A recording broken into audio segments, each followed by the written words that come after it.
60 ఏళ్ళ నౌకర్ నేను చెయ్యనంటుండు ఎంప్లాయీ.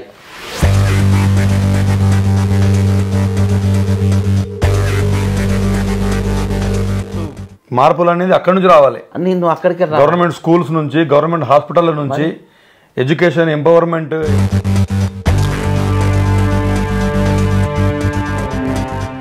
ఏమన్నా అంటే 100 రోజులలో ఏం చేస్తానంట. 100 రోజులలో ఏం చేస్తావు అని అడుగుతున్నావు కదా. నువ్వు 100 రోజులలో 20,000 కోట్లు అప్పు ఎట్లా చేసినావు మరి? పాయింట్ 100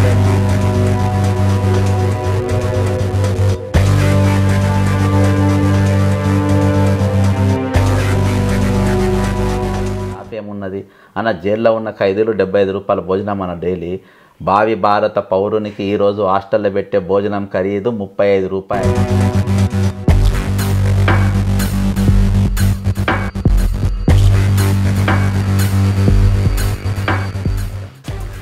ఇవన్నీ చూసి నాకు బాగుపడాలన్న పర్సనల్ ఎజెండా ఏం లేదన్న. ఈరోజు పేదోనికి వైద్యం అందాలి. ఎలుకలు గడి చచ్చిపోతాను నువ్వు దాకుండా. ఎలుకలు గడి ప్రెస్ మీట్ పెట్టిన తెల్లాలి. రేవంత్ రెడ్డి అంటే సీఎం చేస్తే నష్టం అవుతుంది. ఆయన కవిత పార్ట్నర్స్ అడిపవర్ ఇన్ఫ్రాస్ట్రక్చర్ ఎన్ఐటీ కంపెనీ పెట్టింది ఇద్దరు. వాళ్ళిద్దరు తర్వాత వీళ్ళ బినామీలను పెట్టుకున్నారు. అంటే పొద్దుగాల నాకు తెలిసి నేను కొంచెం లేట్ పోయినా నా తర్వాత లేట్గా మీరు వచ్చారు. అవును, మనకంటే 2 గంటల ముందు 8 గంటలకు వచ్చి వారు అలా కూర్చుంటే దీక్షల. అవును, బస్సులలో వచ్చి రిజర్వేషన్ 46 జియో వాళ్ళు వచ్చి వేల మంది అన్న. నువ్వు ఒకటి అబ్జర్వ్ చేసినావు లేదో, 8 o'clock కూర్చొని స్టాండ్ దగ్గర ఒకడు కనీసం టాయిలెట్ కూడా లేవాలి. అన్న లంచ్ లేదు, తిండి లేదు, కూర్చొని టెంట్ కింద కూర్చొని లేవలేదు అని అంటే మనం ఎట్లా ఆలోచిస్తాం? అందరికి టోటల్గా అట్లా చూస్తే దాదాపు ఒక 3 లక్షల కోట్లు ఒకరికే ఇచ్చాను. ఈ 5,71,000 కోట్ల అప్పుల 3 లక్షల కోట్లు మేయా కృష్ణారెడ్డికి ఇచ్చాను. ఆయన పేరు సిపిఐఎం మాట్లాడు, సిపిఎం అని మాట్లాడు, కాంగ్రెస్ వాడు మాట్లాడు, బీఆర్ఎస్ మాట్లాడు, ఎంఐ ఎవరు ఆయన పేరు తీయరు. అప్పుడు ఇవి బట్టి కాళేశ్వరం మీద తెచ్చిన అప్పులు. కాళేశ్వరం ఎక్కడెక్కడి నుంచి అప్పులు తెచ్చారు, మొత్తం డేటా కలెక్ట్ చేసారు మీరు. డేటా ఏంది, ఏ బ్యాంకులకి వెళ్ళి. Central jail, Warangal central jail Nizam కాలంలో కట్టింది. అది దాదాపు 150 సంవత్సరాల చరిత్ర ఉన్న జైలు అది. అవును, కాలాపాని జైలు, అవును, తిహార్ జైలు, ఎర్రవాడ జైలు, తర్వాత వరంగల్ జైలు. అటువంటి జైలు తీసుకుపోయి మహారాష్ట్ర బ్యాంకులో కుదబెడితే ఆ డాక్యుమెంట్స్ అన్ని నేను బయటికి ఉన్నటువంటి పార్టీ, మీ పార్టీ గెలిచింది. మీరు దాంట్లో లాభాలు పొందడం మానేసి దాంట్లో వాళ్ళకు అంటే అక్కడ ఉన్నటువంటి తప్పులను మీరు డైరెక్ట్గా బయటికి తీస్తూ మాట్లాడడం అంటే మీ ధైర్యం ఏంటి? ఎందుకు? వచ్చుడుతోనే మొదటి సంతకం ఫ్రీ కరెంట్ కాదు, ఫ్రీ బస్సు కాదు. 60 ఏళ్ళ రిటైర్మెంట్ 50 ఏళ్ళని చేస్తే 50 ఏళ్ళు చేస్తే నేను పాలతో గడిగేటోళ్ళు. ఎక్సలెంట్, పాలతో గడిగేటోళ్ళు. అదే ఇద్దరికి న్యాయం అయ్యేది. అప్పుడు ఇద్దరికి న్యాయం అయ్యేది. వాళ్ళకి న్యాయం అయ్యేది, నిరుద్యోగులకు న్యాయం అయ్యేది. నేను నువ్వు వేసింది ఏంటి? పిల్లికి బిచ్చం వేసినట్టు 743 పోస్టుల 30 లక్షల మంది రోడ్డు ఎక్కిన ప్రభుత్వం. నువ్వేమన్నా సిపాయి అన్న? ఇంట్లో ఒక్క దానిపైన ఉద్యమం చేయలేదు రేవంత్ రెడ్డి. ఇంట్లో టీఎన్పీ బట్టి విక్రమార్క కానీ రేవంత్ రెడ్డి కానీ ఇద్దరు కానీ ఇంట్లో ఒక్క అంశం మీద సుదీర్ఘమైన పోరాటం, ఒక్క పోరాటం చేయలేదన్న. ఒక్క పోరాటం అది చేయలేదు. కాబట్టి నేను దాని మార్పు కోసం నేను నిలబడతా అంటున్నాను. అది జనం పొడుతాను. నేను 5 పిల్లర్స్ పెట్టుకున్నా. 5 పిల్లర్స్ లో కూడా మొదటిది వైద్యం పెట్టుకున్నా. నా మేనిఫెస్టో ఎమ్మెల్సీ మేనిఫెస్టో ఈ రాజు వరకు ఎవరు తెరవలేదు. ఫస్ట్ టైం ఇది మార్చి 9వ తారీఖు నేను 3 జిల్లాలలో ఒకటేసారి 4 hours స్ట్రెచ్ లో 3 జిల్లాలు తిరిగి నేను రిలీజ్ చేసిన. ఆరోగ్య సంరక్షణ 1.1 ఆరోగ్య సంరక్షణ, అందరికీ అందుబాటులో విద్య, ఉపాధి అవకాశాలు, చట్ట నియమం ప్రకారం న్యాయం, సామాజిక స్వేచ్ఛ, సామాజిక న్యాయం. బయట ఒక టాక్ ఉంది, అసలు ఇప్పుడు ఒరిజినల్ కాంగ్రెస్ మొత్తము డమ్మీ అయిపోయింది, ఇప్పుడు వలస వచ్చిన వాళ్ళే మొత్తం ఏలుతున్నారు అనేటువంటి ఒక బయట వాయిస్ వినబడుతుంది. ఇప్పుడు తీర్మానం వల్ల నాకు ఎమ్మెల్సీ టికెట్ ఇవ్వడం పట్ల మీ స్పందన ఏంటి అసలు? ఆయన గురించి మాట్లాడాలి.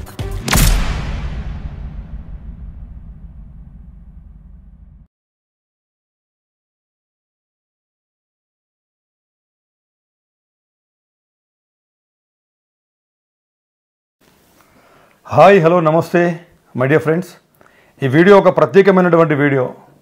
దీంట్లో మనతో బక్క జర్సన్ అన్న మనతో ఉన్నారు. అన్న, ముందుగా మీకు కంగ్రాచులేషన్స్. థ్యాంక్ యూ మీ డిసిజన్ కోసం and welcome to our channel అన్న. సో మీ అందరికి తెలుసు, అన్న పట్టభద్రుల ఎమ్మెల్సీ ఎలక్షన్స్లో ఇండిపెండెంట్ క్యాండిడేట్గా అన్న నిలబడుతున్నారు. సో అన్న గురించి చెప్పాల్సిన అవసరం లేదు. పరిచయం అక్కర్లేనటువంటి వ్యక్తి మన తెలంగాణ రాష్ట్రంలో, ఉమ్మడి ఆంధ్రప్రదేశ్ రాష్ట్రంలో కూడా. సో గత దశాబ్దాల కాలంగా కాంగ్రెస్ పార్టీలో ఉన్నటువంటి వ్యక్తి, నిజాన్ని నిక్కర్సుగా ముక్కుసూటిగా మాట్లాడే వ్యక్తి. సో ఇలాంటి ఆశ లేకుండా, లేదంటే ఎవరికి లొంగకుండా, ఎలాంటి వివక్ష లేకుండా నిజము, ప్రజలు, యువత, ముఖ్యంగా విద్యార్థుల పట్ల ఎప్పుడూ ముందుండి కొట్లాడేటువంటి వ్యక్తి. అన్న నేను కలిసి కూడా ఎన్నో కార్యక్రమాలలో నిరుద్యోగులను సపోర్ట్ చేస్తూ మేము పనిచేయడం కూడా జరిగింది. సో పర్సనల్గా నాకు కూడా జడ్సన్ అన్న అంటే చాలా ఇష్టం. అండ్ ఇలాంటి నాయకులు ఎలాంటి వివక్ష లేకుండా, కుల మతాలకు అతీతంగా, భావోద్వేగాలకు అతీతంగా ఆశపడి, లేకపోతే అదొస్తుందో ఇదొస్తుందో అని ఆశపడే వ్యక్తులుగా కాకుండా కేవలము ప్రజల కోసం, విద్యార్థుల కోసం, యువత కోసం పోట్లాడేటువంటి వ్యక్తి జడ్సన్ అన్న. పర్సనల్ నేపథ్యం ఏంటన్నా ఫస్ట్ మనం వ్యూవర్స్ చెప్దాం ఒకసారి. కాజీపేట్ ఇక జడ్సన్ అంటే మీరు హైదరాబాద్లో ఉస్మానియాలో ఎక్కువగా హైదరాబాద్ అయితే ఇక్కడికి అక్కడికి వెళ్ళిపోయినాక 2005 కల్లా నాన్నే ఉన్నా. అచ్చా. అట్లా పుట్టి పెరిగింది మొత్తం ఇక్కడనే? మొత్తం కాజీపేట్ వరంగల్. చదువుకున్నది మొత్తం ఇక్కడనే? అంతే. డిగ్రీ గ్రాడ్యుయేషన్ కూడా ఇక్కడనే? అంతే ఇక్కడనే. ఓకే. కాకతీయ యూనివర్సిటీ గ్రాడ్యుయేషన్ కూడా. ఓకే. ఇక కంప్లీట్ గా టోటల్ విద్యార్థి దశ నుంచే మీరు చాలా యాక్టివ్గా రాజకీయాలు కావచ్చు, లీడర్షిప్ కావచ్చు. NSUI లో కూడా మీరు జిల్లా సెక్రటరీగా చేసిర్రు, రాష్ట్ర కార్యదర్శిగా చేసిర్రు, ఏపీ యూత్ కాంగ్రెస్ కార్యదర్శిగా చేసిర్రు, కోఆపరేటివ్ కార్పొరేషన్ వికలాంగుల చైర్మన్, కేబినెట్ ర్యాంక్ లో బాధ్యతలు నిర్వహించారు, ఏపీ యూత్ కాంగ్రెస్ సెక్రటరీగా ఉన్నారు, LRO తమిళనాడు కాంగ్రెస్, JRO కేరళ కాంగ్రెస్, ఎన్నికల coordinator Karnataka Congress, ZRO Tamil Nadu Congress, Andhra Pradesh Congress committee కార్యదర్శిగా బాధ్యతలు చేసిర్రు, తెలంగాణ కాంగ్రెస్ ప్రధాన కార్యదర్శి, తెలంగాణ కాంగ్రెస్ ప్రధాన కార్యదర్శిగా చేసిర్రు, AAC మెంబర్గా ఉన్నారు, APRO జార్ఖండ్ కాంగ్రెస్లో చేసిర్రు. ఇవన్నీ చేసి కూడా ప్రజల తరపున ఉన్నందుకు మీరు కాంగ్రెస్ నుంచి మీరు సస్పెండ్ అయిపోయారు. Original Congress suspend. ఈ జీవితం మొత్తం కూడా కాంగ్రెస్లో మీరు పెట్టిర్రు, సస్పెండ్ అయిపోయారు. ఇప్పుడు పాయింట్ వచ్చింది అడుగుతున్నా. బయట ఒక టాక్ ఉంది, అసలు ఇప్పుడు ఒరిజినల్ కాంగ్రెస్ మొత్తము డమ్మీ అయిపోయింది, ఇప్పుడు వలస వచ్చిన వాళ్ళే మొత్తం ఏలుతున్నారు అనేటువంటి ఒక బయట వాయిస్ వినబడుతుంది. అవును. దానికి మీ స్పందన? అంతే, ఉన్నోళ్ళు నిలగొట్టి బయట సంసారం చేస్తున్నారు. కానీ ఇప్పుడు తిరుమల మల్లన్నకు ఎమ్మెల్సీ టికెట్ ఇవ్వడం పట్ల మీ స్పందన ఏంటి అసలు? ఆయన గురించి నేను పెద్ద మాట్లాడా. అదే మీరు అడిగినారు. ఆయనను పార్టీ ఓన్ చేసుకొని నిలబెట్టుకుంది. అంటే కాంగ్రెస్ పార్టీకి కానీ రాష్ట్రం కానీ తిమ్మల చేసింది ఏంటి? అయితే ఆయన అయితే జడ్సన్ను ఓడగొట్టగలుగుతారు అని అనుకొని పెట్టుకుంటూ కావచ్చు. ఆయన రేవంత్ రెడ్డి గారి దృష్టిలో తిరుమల మల్లయ్య గారు సమర్థవంతమైన నాయకుడు అని ఆయన అనుకుంటుండొచ్చు. నాయకుని సమర్థత ఎట్లా పోలుస్తారన్న? అది జనం పోలుస్తారు. అందుకనే నాయకుని సమర్థత ఎట్లా పోలుస్తారు? నేను అందుకనే నేను తెలంగాణ వచ్చిన తర్వాత దేనికోసం అయితే తెలంగాణ తెచ్చుకున్నామో ఆ ఆకాంక్ష నెరవేర్చడంలో పూర్తిగా గత ప్రభుత్వం విఫలమైంది. అప్పుడు దాదాపు నేను రెగ్యులర్గా ఇది 100 కేసులు. ఇది ఎవడి పాలయ్యారు తెలంగాణ అని ఇది హైదరాబాద్ ప్రెస్ క్లబ్ లో రిలీజ్ చేసిన బుక్ రాసి మొత్తం. అంటే మేము కేసులు వేసిన పిటిషన్ మొత్తం ఇలా పెట్టినాం. అయితే ఇందులో ఒట్టి 100 పిటిషన్ కాగానే అట్లా 179 కేసులు నేనే పిటిషనర్. ముఖ్యమైనటువంటి కేసులు ఏముంటాయి అంటే దాంట్లో కాళేశ్వరం అన్ని ముఖ్యమైన. వరంగల్ సెంట్రల్ జైలు నేనే బయటికి తీసిన వరంగల్ సెంట్రల్ జైలు నిజాం కాలంలో కట్టింది. అది దాదాపు 150 సంవత్సరాల చరిత్ర ఉన్న జైలు. అవును. కాలాపాని జైలు, తిహార్ జైలు, ఎర్రవాడ జైలు, తర్వాత వరంగల్ జైలు. అటువంటి జైలు తీసుకుపోయి మహారాష్ట్ర బ్యాంక్ లో కుదబెడితే ఆ డాక్యుమెంట్స్ అన్ని నేను బయటికి తీసిన. ఉంటుంది వరంగల్ జైలు కుదబెట్టిండు, వరంగల్ జైలునే కుదబెట్టిండు. అయితే కుదబెట్టిండు అవన్నీ బయటికి తీసి ఒక్కొక్క విషయం పైన మనం ఇది వరంగల్ జైలు కుదబెట్టింది. ఎగ్జాక్ట్లీ. అవును. అట్లా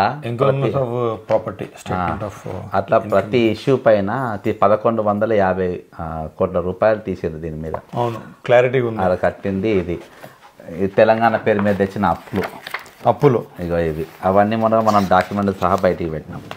ఇంకా ఇవి పెట్టిన ఇవి అప్పులు, ఇవి వచ్చి కాళేశ్వరం మీద తెచ్చిన అప్పులు. కాళేశ్వరం ఎక్కడెక్కడి నుంచి అప్పులు తెచ్చిరు, మొత్తం డేటా కలెక్ట్ చేసిరు మీరు? డేటా ఏ బ్యాంకులకు వెళ్ళి. ఓకే.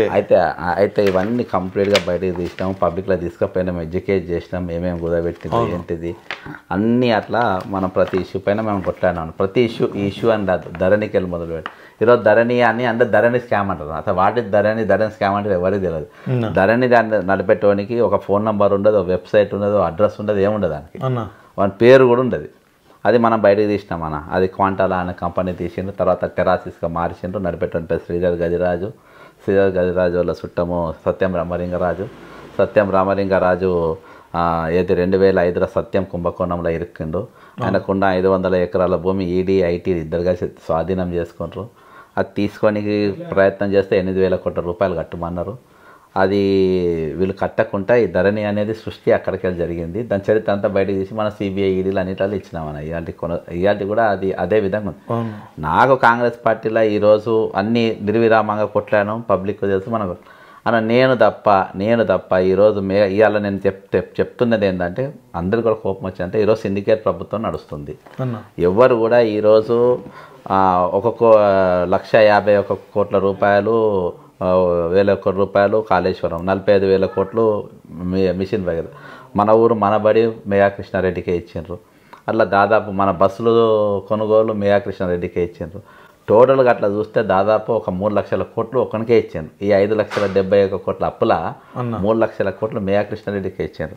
ఆయన పేరు సిపిఐఎం మాట్లాడు, సిపిఎం అని మాట్లాడు, కాంగ్రెస్ వాడు మాట్లాడు, బీఆర్ఎస్ మాట్లాడు, ఎంఐ ఎవరు ఆయన పేరు తీయరానా? ఆయన పేరు తీసేది మనం ఒకటి. అందరికి షేర్స్ అందరు కలిపి ఉన్నాయి. తెలంగాణ సంపద మన మరి అసంట్లోనే మీరు ఆంధ్ర బడా కాంట్రాక్టర్ పైసలు ఇద్దాం మనకి ఇదేందుకు మీరు పేరెందుకు మాట్లాడినందుకు. ఇంకోటి అమర్ రాజా కంపెనీ ఇప్పుడు మహబూబ్ నగర్లో పెడుతుండ్రు, దాని మీద పోరాటం చేస్తున్నాం, అది ఆపాలని అంటున్నాం. అది వస్తే 100 కిలోమీటర్ల రేడియస్లో మొత్తం రేడియేషన్స్ వచ్చి విషవాయువులు వచ్చి గాలి నీరు నిప్పు మొత్తం విషం అయిపోయి జనం చచ్చిపోతారని చెప్పి అక్కడ వాళ్ళతో కూడా ఒక ఉద్యమం స్టార్ట్ చేసినాం. అమర్ రాజా అనేటోడు వీళ్ళందరూ కలిసి ఈరోజు మనల్ని సస్పెండ్ కానికి ఇంతమంది రీజన్ ఉన్నారన్న. ఇదంతా ఏదో జరగబోతుంది రేపు వచ్చే రోజులలో ఒక వాణి మనం 46వ జీవో మీద కూర్చున్నాం కదా అన్న. అక్కడికి వెళ్ళి కూడా ఒకటి ఫస్ట్ అదే మనం కూర్చున్నది. ఇవి ఎట్నో పోయేటట్టుగా ఉందని నేను December 15కి వెళ్ళే ప్రచారం స్టార్ట్ చేసుకున్నాను. ఇది ఎమ్మెల్సీ.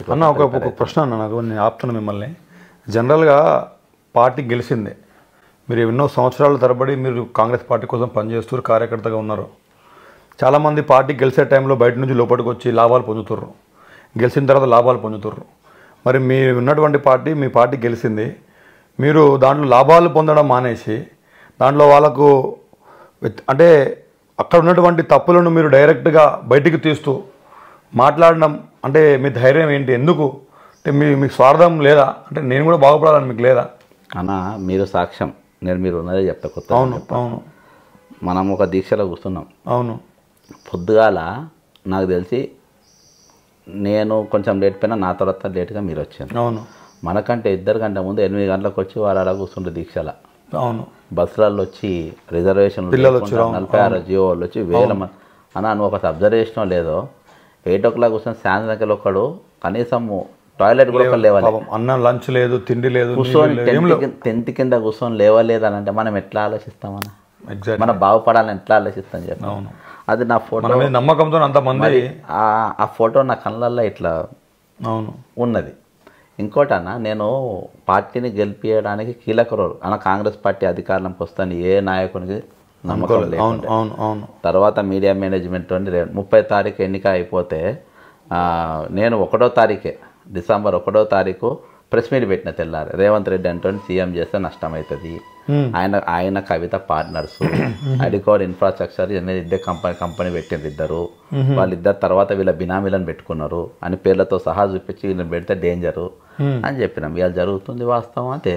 46వ జీవో నువ్వు రద్దు చేయమని నేను రద్దు చేయమని మేము చేస్తాం అని సీతక్క మీద వాడొచ్చే కొమ్మారెడ్డి వెంకారెడ్డి మీద వాళ్ళే తొక్కిసలాట చేసుకుంటూ వచ్చిండ్రు కదన్న. బరాబర్ మేము చేస్తామని చెప్పి వాయిస్ కూడా ఉంది, వాయిస్ ఇచ్చిండ్రు. ఇచ్చినాక మనం మాట ఎందుకు తప్పాలి? ఈరోజు నేనేం చెప్పలే అన్న. అయినా కానీ 46 జీవో అన్యాయం అని వారు చెప్తే మా గవర్నర్ తమిళసాయి గారిని కలిసి ఆమెకు రిప్రజెంటేషన్ పర్సనల్గా ఇచ్చిన. ఇది అన్యాయం అంట జీవో అమ్మ, దీనికి TSSP అనేది స్టేట్ పోలీసు, దీనికి రిజర్వేషన్ లేదమ్మా, ఇది ఎవరైతే బలంగా ఉంటారో వాళ్ళకి ఇవ్వాల్సిందని చెప్పి అట్లా అన్ని ప్రతి ఇష్యూ పైన ఇట్లా జరుగుతుంది అని చెప్పిన వాస్తవం ఇవాళ అదే జరుగుతుంది అన్న. బీఆర్ఎస్ 2 నడుస్తుంది. ఏది మన ప్రభుత్వం అన్నట్టు అదే సోమేష్ కుమార్ నడుస్తుండ్రు, అదే జయేష్ రంజన్ ఉన్నాడు. సోమేష్ కుమార్ ఆ నాయకత్వంలో ఈరోజు ఆయన మనుషులు సెక్రటరీ నడిపిస్తున్నారు. ఇక మార్పు ఎక్కడదన్న? ఇవన్నీ నాకు బాగుపడాలన్న పర్సనల్ ఎజెండా ఏం లేదన్న. ఈరోజు పేదోనికి వైద్యం అందాలి. ఎలుకలు గడి చచ్చిపోతారన్న దవాఖానలలో, ఎలుకలు గడి చచ్చిపోతారు. ముఖ్యమంత్రి గారు రేవంత్ రెడ్డి గారు మీరు ముఖ్యమంత్రి అయినంత విద్యా వైద్యం అనేది ఇంపార్టెంట్. నువ్వు ఎన్ని దవాఖానలు విజిట్ చేసినావు, ఎన్నిసార్లు దవాఖానల పైన రివ్యూ మీటింగ్లు పెట్టినావు, నువ్వు ఎంత బడ్జెట్ పెంచినావు, ఎన్ని కళాశాలలు పోయినావు, ఎన్ని యూనివర్సిటీలు పోయినావు, ఆ మంత్రిత్వ శాఖ నీ దగ్గరనే పెట్టుకున్నావు కదా. నువ్వు వచ్చినాక హాస్టల్లో అన్నం తిని చచ్చిపోవడేంది మన ప్రశాంత్ అనే పిల్లగాడు, 12 నెలల పిల్లగాడు. అదే దాని మీద నువ్వు రివ్యూ మీటింగ్ ఏం పెట్టినావు, బడ్జెట్ పెంచడానికి ఏం చేసినావు, స్టాఫ్ ఏమున్నది అన్న. జైల్లో ఉన్న ఖైదీలు 75 రూపాయల భోజనం అన్న డైలీ. భావి భారత పౌరునికి ఈరోజు హాస్టల్లో పెట్టే భోజనం ఖరీదు 35 రూపాయలు. అందులో 6 రూపాయలు వంట మనిషికి పోతే 29 రూపాయలల్లో 3 పూటలు అన్నం పెట్టాలి, కాఫీ పెట్టాలి, గంజి పోయాలి. జైల్లో ఉన్న ఖైదీ కంటే సగం రేటు 50% కూడా దొరుకుతలేదు వీళ్ళకు. మరి దొరుకుతలేదు. భావి భారత పౌరురానా నెహ్రూజీ నేటి భారత లేబర్ పౌరురానా. అలా వాష్రూమ్స్ తలుపులు ఉండేవి, వాష్రూమ్ రూమ్లలో సున్నాలు ఉండేవి. నీ నాయకుల పిల్లలను చదివి అందులో ఎప్పుడు కూడా హాస్టల్లో తినొస్తున్నా అన్నము. ఇప్పుడు నేను హాస్టల్లో తినొస్తున్నా. మరి అర్థమైందా? మీరు తినండి, మీరు నిద్ర చేయండి, రాత్రి నిద్ర చేయండి, తెలుస్తుంది. అసలు నీ మార్కు ముఖ్యమంత్రి, కొత్త ముఖ్యమంత్రి మార్క్ ఏడ కనబడుతుందన్నా? నీ మార్క్ కనబడాలి కదా. మేము రాగానే మొత్తం రివ్యూస్ మార్పులు అనేది అక్కడి నుంచి రావాలి. నేను అక్కడికి గవర్నమెంట్ స్కూల్స్ నుంచి, గవర్నమెంట్ హాస్పిటల్ నుంచి, ఎడ్యుకేషన్, ఎంపవర్మెంట్, ఎంప్లాయ్మెంట్, ఇక్కడ అసలు మార్పు ఇదే. అంతే అన్న. ఈ 100 కేసులన్నా హైదరాబాద్ రింగ్ రోడ్ ఉందన్న, రోజు 2 కోట్ల రూపాయలు వస్తాయి. డైలీ 2 crores మీరు వేసిన కేసులో అన్న, డైలీ 2 crores. అదేనా అడ్వర్టైజ్మెంట్స్ పైన డైలీ 2 కోట్లు. బాబా 2 డైలీకి ఎట్లా నువ్వు ఆదాయం ప్రైవేట్ వాళ్ళకి ఎందుకు ఇచ్చేసినావు? కేసీఆర్ నువ్వు రాగానే గుంజుకోవాలి కదా. ఈరోజు 5,71 కోట్ల అప్పు తీర్చేద్దాం ఇవాళకి తెలంగాణకు ఉందన్న. అర్థమైందా? రిసోర్సెస్ ఉన్నాయి. నువ్వు కష్టపడాలి, 18 hours కష్టపడాలి. నేను పని చేయ దాన్ని కొనసాగించుకుంటున్నావు. అదే నవీన్ మిట్టలు, అదే జయేష్ రంజను, అదే రామకృష్ణ, అదే సందీప్ కుమార్ అంత నువ్వు వాళ్ళనే పెట్టుకుని మళ్ళీ వాళ్ళని నడుతున్నావు. ఎవరు కష్టపడతారు? అది తిన్నారు, వాళ్ళకి కట్టినావు కదా సుస్థి. ఇప్పుడు నాకు కట్టమన్నట్టు ఉన్నది వ్యవహారం. అదే ఇంకా అప్పుల పడి ఈ ఏమన్నా అంటే 100 రోజులలో ఏం చేస్తావు అంటారు. 100 రోజులలో ఏం చేస్తావు అని అడుగుతున్నావు కదా. నువ్వు 100 రోజులలో 20,000 కోట్లు అప్పు ఎట్లా చేసినావు మరి? 100 daysలో 20 కోట్లు, 20,000 కోట్లు వితిన్ 100 స్పాన్ ఆఫ్ 100 daysలో నువ్వు ఏ విధంగా అప్పు ఎవరికైనా ఇంక్రిమెంట్ పెంచినావా అన్న? ఇంకోటన్నా 60 ఏళ్ళ నౌకరు నేను చెయ్యనంటుండు ఎంప్లాయీ. అవును, నాకు కేసీఆర్ బలవంతంగా 60 ఏళ్ళు నాకు అర్థమే కాలేదు. అసలు పూర్వాలు ఉద్యోగాలుగా చచ్చిపోతున్నారు, ఆత్మహత్య చచ్చిపోతుర్రు. వాళ్ళకు కాకుండా బలవంతంగా వీళ్ళని పెట్టి, అది కూడా ముసలి గుర్రాలను పెట్టి లాభం ఏమున్నది అంటే అన్న. ఒక కానిస్టేబుల్ ఆయనకు 2 ఏళ్ళు పెరిగింది, 3 కొడుకులు ఇంట నౌకరు లేకుంటున్నా, 3 కొడుకులు పీజీలు చేసి నాకెందుకన్నా నౌకరు ఇస్తే వాడని మంచిగా. నాకు 58 ఏళ్ళు నాకు రిటైర్మెంట్ అన్న. ఆయన ముఖ్యమంత్రి వచ్చుడుతోనే మొదటి సంతకం ఫ్రీ కరెంట్ కాదు, ఫ్రీ బస్సు కాదు, 60 ఏళ్ళ రిటైర్మెంట్ 50 ఏళ్ళని చేస్తే 58 చేస్తే నేను పాలతో గడిగేటోళ్ళు. ఎక్సలెంట్, పాలతో గడిగేటోళ్ళు. అదే ఇద్దరికి న్యాయం అయ్యేది. అప్పుడు ఇద్దరికి న్యాయం అయ్యేది, వాళ్ళకి న్యాయం అయ్యేది, నిరుద్యోగులకు న్యాయం అయ్యేది. నువ్వు వేసింది ఏంది? పిల్లికి బిచ్చం వేసినట్టు 743 పోస్టులా, 30 లక్షల మంది రోడ్డు ఎక్కిండ్రు నీ ప్రభుత్వం. నువ్వేమన్నా సిపాయి అన్న? ఇంట్లో ఒక్క దానిపైన ఉద్యమం చేయలే రేవంత్ రెడ్డి. ఇంట్లో సిఎల్పి బట్టి విక్రమార్క కానీ రేవంత్ రెడ్డి కానీ ఇద్దరు కానీ ఇలా ఒక్క అంశం మీద సుదీర్ఘమైన ఒక్క పోరాటం చేయలేదన్న. ఒక్క పోరాటం వాళ్ళు చేయలే. కాబట్టి నేను దాని మార్పు కోసం నేను నిలబడతా అంటున్నా. అవును, రియల్. అవి ఎట్లా ఉంటామన్నా మనము? ఎట్లా ఉంటాం చెప్పండి అన్న. అందులో ఎట్లా పిల్లలు ఎట్లా పండుకుంటారు, మనం ఎట్లా ఇళ్ళలో ఎట్లా కాముకుంటాం? తినడానికి తిండి లేదు, మరి దీనికేమో ఉద్యోగం లేదు, మరి వాడి మీద రోడ్ల పడి తిరుగుతుర్రు, మరి అన్నాలు నీళ్ళు లేకుండా రోడ్ల మీద కూర్చుంటుర్రు. మరి అందరు ఇక్కడ ఉంటే మనం లాభపడి మనం హ్యాపీగా ఉందామంటే ఎట్లా సాటిస్ఫై అవుతాం? నిన్న అన్న విష్ణుపురి, కాజీపేట విష్ణుపురికి ఒక పేషెంట్ స్టంట్ వేయాలని గాంధీ హాస్పిటల్కి వచ్చారు. నాయంతర్ రెడ్డి, మనం వరంగల్ వెస్ట్లో ఉన్నాం కాబట్టి రాజేందర్ రెడ్డి గారు ఎల్ఓసి ఇచ్చి పంపిండి ఆయనకు. ఎల్ఓసి ఇస్తే ఇక ఫ్రీ ట్రీట్మెంట్ ఏమైనా వస్తుంది. ఎల్ఓసి అవసరం లేదు, ఆరోగ్యశ్రీ కింద అన్నాడు. అంటే ఇమీడియట్గా స్టంట్ వేయాలి ఆయనకు. అవును, ఇమీడియట్. ఎల్ఓసి అంటే ఆరోగ్యశ్రీ కింద వస్తుంది, నీకు అవసరం లేదు అన్నాడు. సరే, దానికి అడ్మిషన్ ఫీజు కింద 10,000 తీసుకున్నారు. తీసుకున్న తర్వాత ఆపరేషన్ థియేటర్లో లోపల తీసుకుపోయారు. ఇంకా 15,000 కట్టి రసీదు తెస్తానే నీకు ఇస్తాం అన్నారు. నాకు ఫోన్ చేసిండ్రు.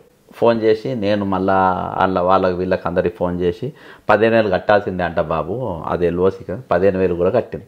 కట్టినాక థియేటర్ తీసుకపోతే నీకు ఆరోగ్యశ్రీ కిందకి రాదు అన్నారు.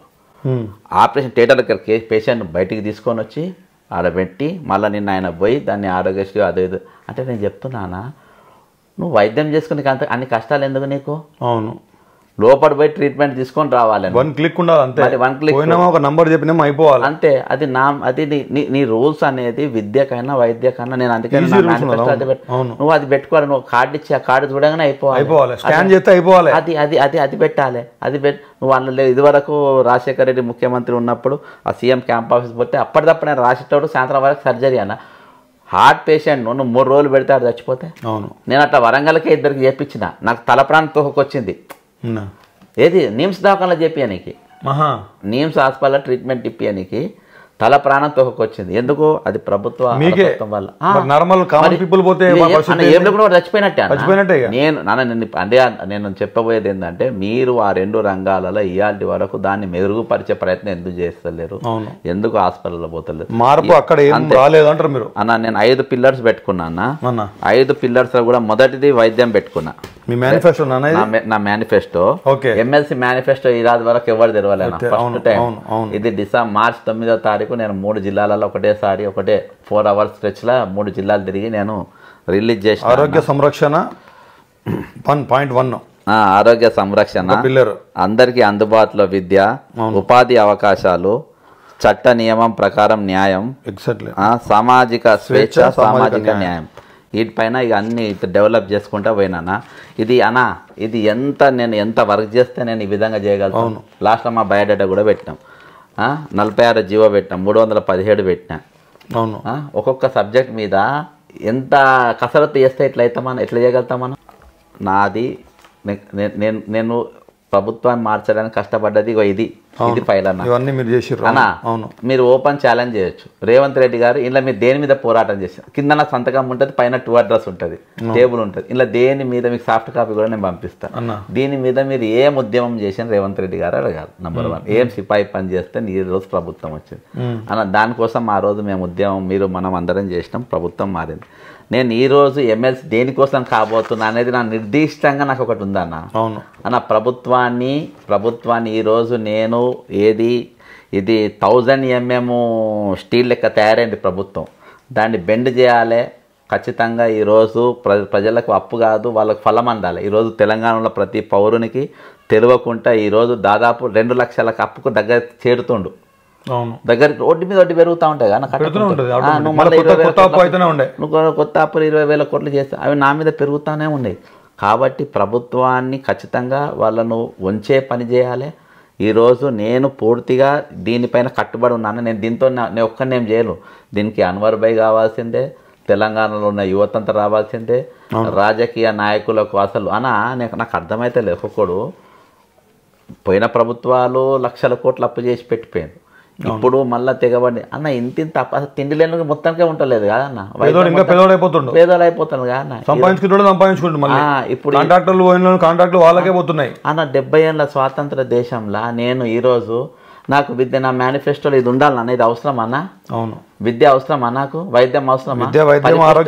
పరిపుష్టంగా ఆల్రెడీ ప్రభుత్వం ఉండాలి కదా. మన చిన్నతనం ఉండాను గాంధావకన్నా మా అమ్మతో నేను పోతాను. ఇవాళ కూడా ఇవి అడగాల్సి వస్తుందంటే ఎంత దౌర్భాగ్యమైన పరిస్థితుల్లో మన రాష్ట్రం. చిన్నగా బ్రహ్మాండమైన ట్రీట్మెంట్ ఇచ్చి పంపేటోళ్ళు గాంధావకన్నా నా చిన్నతనంలో. అవును, అదేందా ఎక్కడి అసోంటిది ఈ రోజు ఎలుకలు గడి చచ్చిపోతా అంటే అదేందా ఎట్లా చెప్పు అన్న. ఇవన్నీ మనల్ని కలిసివేసినాయి అన్న. ఖచ్చితంగా నేను ఒకటి పోతాం ఏమవుతుంది ఎటైతే అటే అంటే తెగిడిచి మనం కొట్లాడినాం. ఈరోజు నేను నా కోసం గానే కాంప్రమైజ్ అయితే నాకు పోస్ట్ వస్తాయి. ఏది చేసినా నాకు వస్తాయి. నాకు ఎందుకన్నా 3 చెప్పని మెరగరా అన్న. నా మంత్రాలను చూస్తే బాధ అనిపిస్తుంది అన్న. వాళ్ళకు నిర్ణయ శక్తి లేదు, ఒక దమ్ము లేదు, ఒక మాట్లాడలేరు. అర్థమైందా? మాట్లాడలేరు, ఏం పాటుకు. మీరు ఇచ్చిన మాట మీద కూడా మీరు నిలబడలేకపోతున్నారు. ఈరోజు నేను ఎమ్మెల్సీ పోటీ చేయడానికి కానీ లేక నిలబడకు కానీ నిర్దిష్టమైన మనకు ఆలోచన ఉందన్న. దాన్ని మనం మేనిఫెస్టో రూపకంగా పెట్టినాము. ఖచ్చితంగా రేపు మనం అన్న ప్రతి మాట పైన మనం నిలబడతామన్న. ఇంట్లో కూడా మనము ఒకటి ఫైనల్ అన్న, ఈ ఎమ్మెల్సీ ఎన్నికలలో పట్టభద్రులకు ముఖ్యంగా మీరు ఏదైనా విషయం చెప్పాలనుకుంటే డైరెక్ట్గా వాళ్ళకు ఫేస్ చేసి 1 నిమిషం వాళ్ళకి మీరు ఏం చెప్పాలనుకుంటారో చెప్పండి అన్న. ఇప్పుడు నేను ఓటర్ మహాశయులందరికీ పట్టభద్రులు మేధావులందరికీ కూడా, ఇక్కడ తెలంగాణ ఎవరు మేధావులు లేరు, మేధావులు చేయబట్టి మనం అంత నాశనమైనాం. ఈరోజు నేను మీకు విజ్ఞప్తి చేసేదానంటే 25-34 సంవత్సరాల పార్టీలో కష్టపడి బయటకు వచ్చిన. ఈరోజు మా మిషనరీ లేదు. అన్వర్ భాయ్ స్వచ్ఛందంగా నాకు ఏదన్నా సహాయం చేయాలి, గెలిపించాలి అనే ఉద్దేశంతో ఆయన రోల్ ఆయన ప్లే చేస్తుండు. నేను ఏం చెప్తున్నానంటే ఎక్కడికక్కడ మన బూతులు, మీ ఊరు అంటే మీ బూత్ ఎక్కడ, ఆ బూత్ కాడ మీరే ఉండి అక్కడ అందరూ ఓట్లు వేయడానికి, ఇది నా ఎన్నిక కోసం కాదు, నా పవర్ కోసం కాదు, ఆ పవర్ నన్ను అలంకరించుకో, మన అందరి కోసము, మన రైట్స్ కోసము, మన హక్కుల కోసం, మన ఏ తెలంగాణ ఆకాంక్ష కోసం 1200 మంది చచ్చిపోయినారో వాళ్ళు మన జవాబు ఇవ్వాల్సిన అవసరం ఉంది. కాబట్టి మీరే పోలింగ్ ఏజెంటు, మీరే ఓటర్లు, మీరే ఓటు అడిగేటోళ్ళు. ఎందుకంటే నేను దాదాపు ఇప్పటికీ 500, నేను మన డిసెంబరు 15వ తారీఖు భువనగిరిలో మొట్టమొదటి ప్రెస్ మీట్ పెట్టిన. అక్కడికి వెళ్ళి నేను అన్ని జిల్లా నాకు సాధ్యమైనంత వరకు తిరిగిన. 564 ఆఫీసులు తిరిగిన. దాదాపు ఒక 25-30 కాలేజీలు తిరిగిన. 15 ప్లే గ్రౌండ్స్లలో నేను వరంగల్ అయితే అన్ని గ్రౌండ్స్ తిరిగిన. ప్లే గ్రౌండ్స్లలో మార్నింగ్ వాకర్స్ను కలిసిన, ఈవినింగ్ వాకర్స్ను కలిసిన. కాబట్టి నేను నా ఛాయశక్తిలో ఈ నెల రోజులు కూడా కష్టపడతా. కానీ ఎంత కష్టపడ్డా కానీ 4,61,000 మంది ఓటర్లను నేను కలుసుడు అనేది మాత్రం అసంభవం. కాబట్టి మీరే కొంచెం నాకు సహాయం చేయగలగాలి. నాకు కొంచెం మీరు మాకు సహాయం చేస్తే మనం ఒకరికొకరము అందరిగా మీ తరపున నేను ఈ 4 లక్షలు కాదు, తెలంగాణ ఇప్పుడు అమర్ రాజా బ్యాటరీ కోసం నేను కొట్టాను. మహబూబ్ నగర్ మన ఓటర్ కాదు, అయినా కానీ మన రాష్ట్రంలో ఏ నలుమూలలో ఎవరికి జరిగినా కానీ గ్రీవెన్స్ నేను పోయి జడ్సన్ గారికి ఒక నేను ఇస్తే స్పందిస్తాడు అనే తిరిగా మాత్రం నేను ఉంటా. ఎక్కడికైనా నేను తప్పించుకోను. ముఖ్యంగా విద్యా వైద్యం అనేది ప్రాథమికంగా మన మేనిఫెస్టోలో చేస్తాం. కానీ ప్రతి గ్రీవెన్స్ నీ పర్సనల్ ఇష్యూ ఉండని, ఎటువంటి సమస్య ఉన్నా కానీ నేను దాన్ని వింటా, చేయగలిగితే చేస్తా, ఏమైనా సలహా ఇవ్వగలిగితే ఇస్తా. ఇవి ఖచ్చితంగా నేను ఉంటా. కాబట్టి ఈరోజు ఆ వ్యాక్యూమ్ను నింపే ప్రయత్నం చేస్తా. మీరు మొదటి ప్రాధాన్యత ఓటు నాకు వేయాలి. ఈరోజు 4,61,000 మంది మీరే జడ్సన్లు అనుకోవాలి. మీకోసం మీరు నిలబడతాను, మా కోసం నేను నిలబడతాను. 100% నేను ఆ పోస్ట్ నేను ఎంజాయ్ చేయ, ఆ పోస్ట్ నేను ఇది చేయ. నేను దాన్ని దుర్వినియోగంగా ప్రతి నిమిషం రోజు 18 గంటలు నేను కష్టపడతా. 5 గంటలు నేను నిద్రపోతా. 18 గంటలు ఖచ్చితంగా నేను కష్టపడతా. ఇవి ఈ ఊబిలోకి వెళ్ళి మనం బయటికి రావాలంటే ఖచ్చితంగా మనకి ఇది రావాలి. కొత్త తరం కూడా వచ్చేటట్టు చూస్తాం. కాబట్టి అందరూ కూడా నా సహకరించాలి. మొదటి ప్రాధాన్యత ఓటు మాత్రమే వేయాలి. అది ఖచ్చితంగా మనకు వేసుకుందాం. థ్యాంక్ యూ అన్న. థ్యాంక్ యూ వెరీ మచ్ అన్న. సో ఇది వ్యూవర్స్, నా పర్సనల్ రిక్వెస్ట్ కూడా మీకు ఒకటి ఉంది.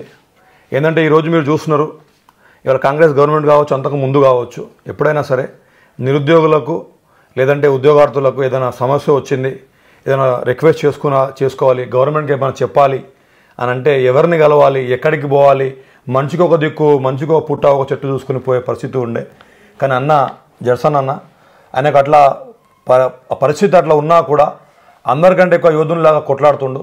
ఎవరు పోయి నిలబడ్డా కూడా నేనున్న తమ్ముడు, నేను నిలబడతాను, కొట్లాడతా అని చెప్తుండు.